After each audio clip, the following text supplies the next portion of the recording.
प्रधानमंत्री नरेंद्र मोदी ने यूपी चुनाव के परिणाम को जीत का चौका बताया। वही चौका जिसके साथ बीजेपी ने नया इतिहास रचा है। योगी की अगुवाई में बीजेपी को मिली ऐतिहासिक जीत से कई चुनावी मिथक भी टूट गए हैं। आपको दिखाते हैं बीजेपी की जीत का मतलब क्या है। मिथक नंबर 1, नोएडा जाने वाले सीएम की कुर्सी चली जाती है।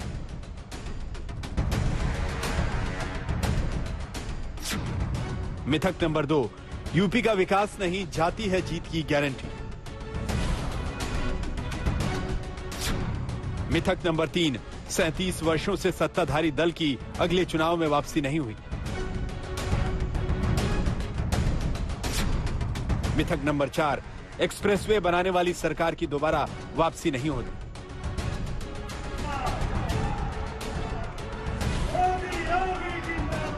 ये वो मिथक थे जिसे योगी के चेहरे पर लड़े गए उत्तर प्रदेश के चुनावी परिणाम ने तोड़ दिया है।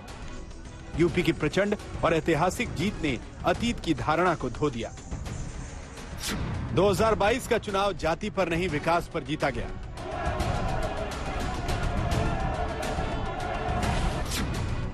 सैंतीस साल बाद सत्ताधारी दल की वापसी हुई।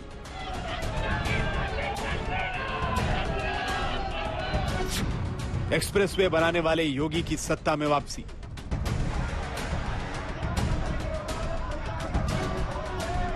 योगी अपनी जीत को लेकर कॉन्फिडेंट थे। चुनाव के दौरान योगी ने दावा किया था कि इस मिथ को तोड़ देंगे कि नोएडा जाने वाले सीएम की कुर्सी चली जाती है।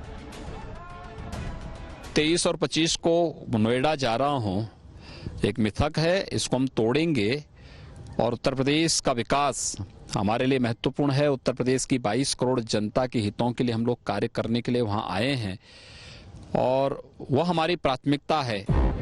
दरअसल 1988 में वीर बहादुर सिंह नोएडा आए थे और उनकी कुर्सी चली गई। फिर 1989 में नारायण दत्त तिवारी भी नोएडा आए और कांग्रेस यूपी से साफ हो गई। तभी से ऐसी धारणा बन गई कि नोएडा यूपी के सीएम के लिए अशुभ है। हालांकि बीएसपी प्रमुख मायावती 2007 से 2012 के अपने 5 साल के कार्यकाल में नोएडा आई। 2012 में उनकी कुर्सी चली गई। ये वही अंधविश्वास था जिसे लेकर अखिलेश यादव अपने कार्यकाल के दौरान नोएडा नहीं आए। लेकिन योगी आदित्यनाथ न सिर्फ नोएडा आए बल्कि उसके बाद चुनाव भी जीता। उनके कपड़े देख करके ये भ्रम फैलाया जाता है कि वे आधुनिक सोच के हो ही नहीं सकते।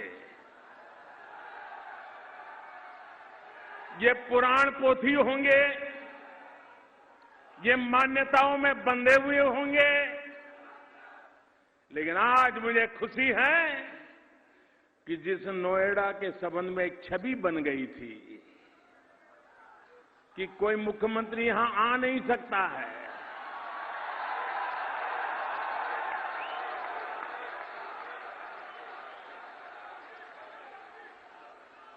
उस मिथक को योगी जी ने बिना बोले अपने आचरण से सिद्ध कर दिया कि ये सब मान्यताएं गलत होती हैं। आधुनिक युग ऐसा हो नहीं सकता और इसलिए मैं योगी जी को हृदय से बधाई देता हूं। योगी ने साबित कर दिया कि नोएडा किसी भी लिहाज से मुख्यमंत्री की कुर्सी के लिए अशुभ नहीं है। वहीं दूसरा बड़ा मिथक उत्तर प्रदेश की राजनीति में यह रहा कि 1985 के बाद कोई भी सत्ताधारी दल अगले चुनाव में नहीं जीता। 2022 के चुनावी नतीजों ने इस मिथक को भी तोड़ा। वहीं मंडल और कमंडल की राजनीति के बाद उत्तर प्रदेश के माथे पर यह मिथक चस्पा था कि धर्म और जाति से ही चुनाव जीते जाते हैं। लेकिन 2022 के चुनाव ने इस मिथक को तोड़ दिया, क्योंकि ये जनादेश, लॉ एंड ऑर्डर और फ्री राशन वाले शासन का नतीजा है। बड़ी बात यह है कि अब तक यही माना जा रहा था कि कोई भी पार्टी ओबीसी के चेहरे पर ही चुनाव जीत सकती है। लेकिन 2022 के जनादेश ने तय कर दिया कि उत्तर प्रदेश ने जाति की जंजीरों को तोड़ दिया है। नया भारत है। ये दुनिया के सबसे लोकप्रिय नेता से नरेंद्र मोदी जी के नेतृत्व का भारत है। इस नए भारत में विकास सबका, लेकिन तुष्टीकरण किसी का नहीं। सबका साथ, सबके विकास की भावना के साथ सरकार कार्य कर रही है। सबका विश्वास और सबके प्रयास को लेकर के सरकार चल रही है। ये भी एक मिथक योगी ने तोड़ा कि चुनाव से पहले एक्सप्रेसवे की शुरुआत करने वाला सीएम वापसी नहीं कर पाता। 2012 में मायावती ने ताज एक्सप्रेसवे की शुरुआत की और शिलान्यास के बाद सरकार चली गई।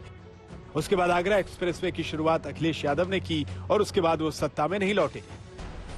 चुनाव से ठीक पहले सीएम योगी आदित्यनाथ ने पूर्वांचल एक्सप्रेसवे का उद्घाटन किया। बावजूद इसके उनकी दोबारा वापसी हो रही। आज एक और पूर्वांचल एक्सप्रेसवे का उद्घाटन हो रहा है।